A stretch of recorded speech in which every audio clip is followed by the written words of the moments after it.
안녕하십니까. 밤의 속삭임입니다. 비 오는 밤, 우산을 쓰고 길을 걸을 때 낯선 사람과 마주치는 건 흔한 일이죠. 하지만 같은 사람을 반복해서 마주친다면 어떨까요?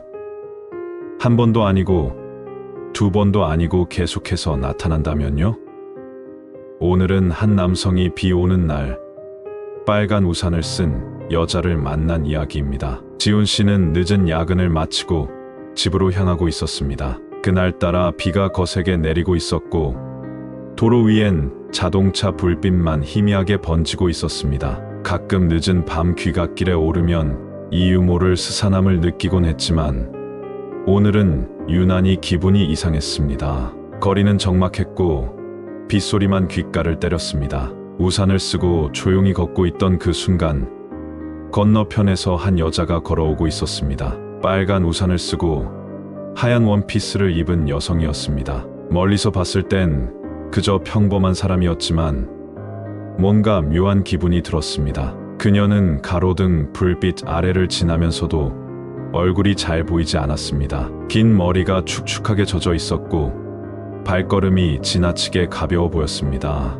그렇게 스쳐 지나갔을 뿐인데 등골이 서늘해졌습니다. 왜 이렇게 신경이 쓰이지? 그저 우연히 마주친 사람이겠거니 생각하며 발걸음을 재촉했습니다. 그러나 몇 분 후 다시 한번 마주쳤습니다. 이번에도 반대 방향에서 걸어오고 있었습니다. 비슷한 옷을 입은 사람일 수도 있다고 애써 생각했지만 이번에는 확실히 보았습니다. 빨간 우산, 젖은 긴 머리, 흰 원피스, 똑같은 사람이었습니다. 순간 심장이 철렁 내려앉았습니다. 분명 반대 방향으로 지나갔는데 어째서 또 마주치는 걸까? 등에 식은땀이 흐르기 시작했습니다. 이건 단순한 우연이 아닐지도 모른다는 불길한 예감이 들었습니다. 지훈 씨는 무작정 발걸음을 빨리 옮겼습니다. 집까지는 아직 몇 블록 남았지만 더는 이 길을 걷고 싶지 않았습니다. 그리고 5분 후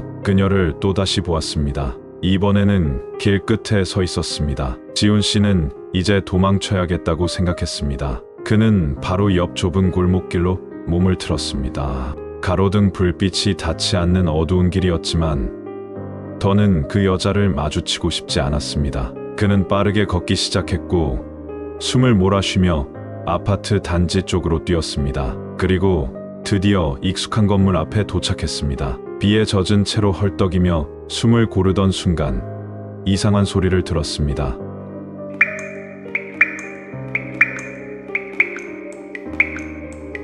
물방울이 떨어지는 소리였습니다. 천천히 고개를 돌린 그는 곧 온몸이 얼어붙었습니다. 아파트 단지 내 가로등 불빛 아래 빨간 우산이 천천히 내려지고 있었습니다. 그녀는 바로 거기에 서 있었습니다. 우산이 내려지면서 젖은 머리카락 사이로 창백한 얼굴이 드러났습니다. 하지만 더 소름 끼쳤던 것은 그녀의 입가였습니다. 비에 젖은 입술이 미세하게 떨리며 마치 무언가를 속삭이듯 움직이고 있었습니다. 하지만 어떤 소리도 들리지 않았습니다. 그 순간 지훈 씨의 머릿속에 끔찍한 사실이 스쳤습니다. 그녀는 단 한 번도 반대 방향에서 걸어온 적이 없었습니다. 그는 점점 그녀에게 다가가고 있었습니다. 공포에 질린 그는 정신없이 도망쳤습니다. 달리고 또 달렸습니다. 아파트 문이 보이자마자 미친 듯이 현관 비밀번호를 눌렀고 문이 열리자마자 안으로 뛰어들어 문을 쾅 닫았습니다.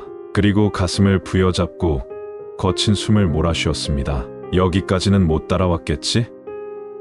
그러나 창문을 통해 본 바깥 풍경에 그는 다시 비명을 지를 뻔했습니다. 비 오는 거리 한복판, 빨간 우산을 쓴 여자가 서 있었습니다. 그녀는 여전히 그를 바라보고 있었습니다. 그 순간 지훈 씨의 휴대폰이 울렸습니다. 너무 놀란 나머지 손을 덜덜 떨며 전화를 받았습니다. 여보세요? 그러나 반대편에서는 아무런 소리도 들리지 않았습니다. 대신 희미한 속삭임이 들려왔습니다. 그리고 창밖을 다시 본 순간 그녀는 사라지고 없었습니다.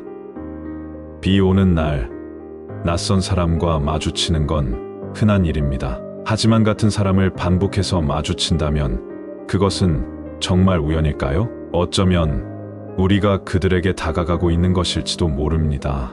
오늘도 영상을 끝까지 시청해 주셔서 감사합니다. 영상이 마음에 드셨다면 구독과 좋아요, 알림 설정까지 부탁드립니다.